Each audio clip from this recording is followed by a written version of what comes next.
Assalamu alaikum students. In this lecture we will discuss about the practical application of damped oscillations.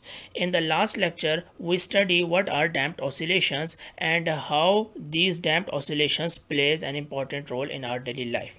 So to discuss this point, how these damped oscillations play an important role in our life, we will discuss its practical application. One of the most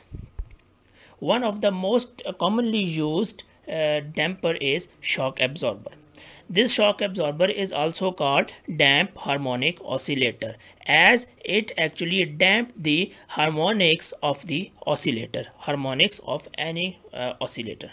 So suppose we have a car, and when car travels over a bump on the road, the car may vibrate violently and the car starts oscillating.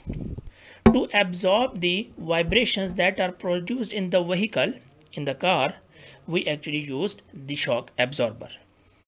We have a spring, and when we apply force on either side of this spring starts oscillating. This spring continuously oscillates until all the given energy dissipated. As you can see, the oscillations of this spring are just like undamped oscillations, and the amplitude remains constant throughout the oscillation. But if we want to stop it very quickly, so we have to insert a damper inside it.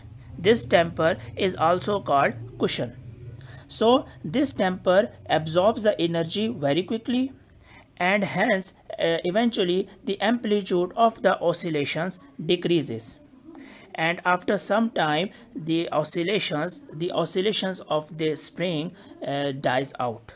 So this is the main purpose of the damper. So now we will discuss about the construction and working of shock absorber. So first of all, we will look the parts of the shock absorber. A simple shock absorber consists of the following parts. The first one is upper mount. This is called upper mount, and it is connected to the frame of the car. And this is the lower mount. This is called lower mount, and it is connected with the wheel of the vehicle. This assembly consists of two tubes, the inner one tube and the outer one. That's why this assembly is also called twin tube shock absorber. And there are so many other kinds of shock absorber which are available in the market. But this is the simplest one which we used in most of the cars. So this is the inner tube, this one, which is filled with the blue part, and this is the outer part of this is the outer tube.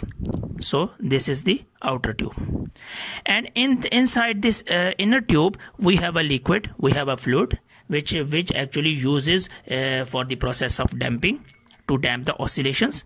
And inside the outer part of the tube there is some part of the liquid, and the rest of the part is actually filled with the nitrogen gas.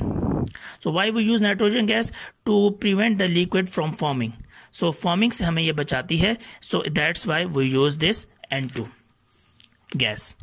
Now this is the rod, and this rod is connected with the upper mount, and at the end of this rod here is a piston. And with this piston there are two valves. To allow the liquid to flow towards outside. तो आप बाहर जाने के लिए liquid को ये दो valves इस्तेमाल किए जाते हैं. इसी तरह के दो वाल्व्स की बेस पर भी हैं, जो कि बेस पिस्टन के साथ यूज किए गए हैं. ये था इसके पार्ट्स के बारे में. अब ये काम कैसे करता है? Suppose and the car travels on the bump of the road, then what happens, this portion, you can see, यहाँ पर कार के वेट की वजह से क्या होगा? फोर्स अप्लाई होगा. सो ये रॉड है, ये इस पिस्टन को पुश करेगा डाउनवर्ड डायरेक्शन में, और ये फिर कुछ इस तरह हो जाएगा.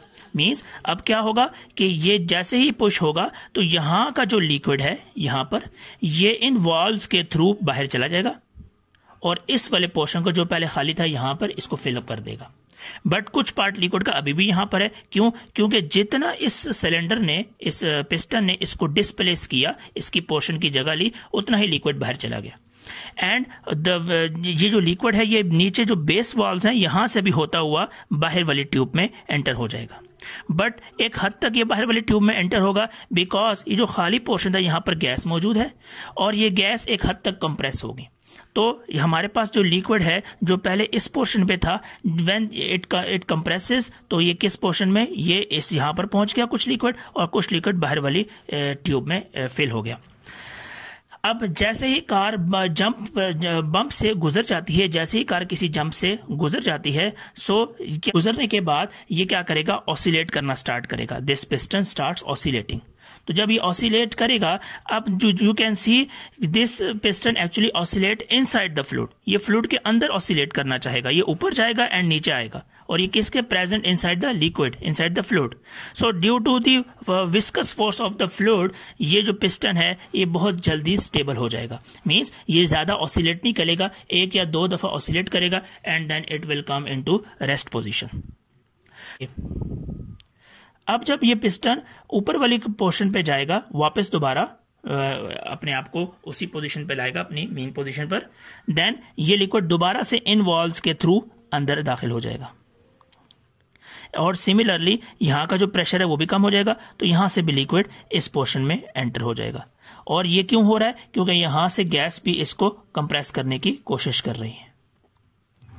इस दौरान क्या होगा, you see when this piston moves inside this liquid, due to the viscosity, due to the drag of this liquid, this piston slows down its motion.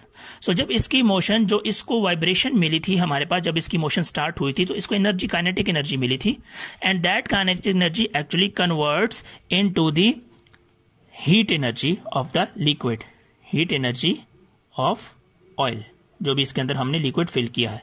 सो वो ऑयल जो इसके अंदर मौजूद है वो हीटअप हो जाएगा और उसकी एनर्जी को एब्जॉर्ब कर लेगा। जैसे ही काइनेटिक एनर्जी एब्जॉर्ब हो जाएगी, it will stops very quickly, तो ये बहुत जल्दी रुक जाएगा।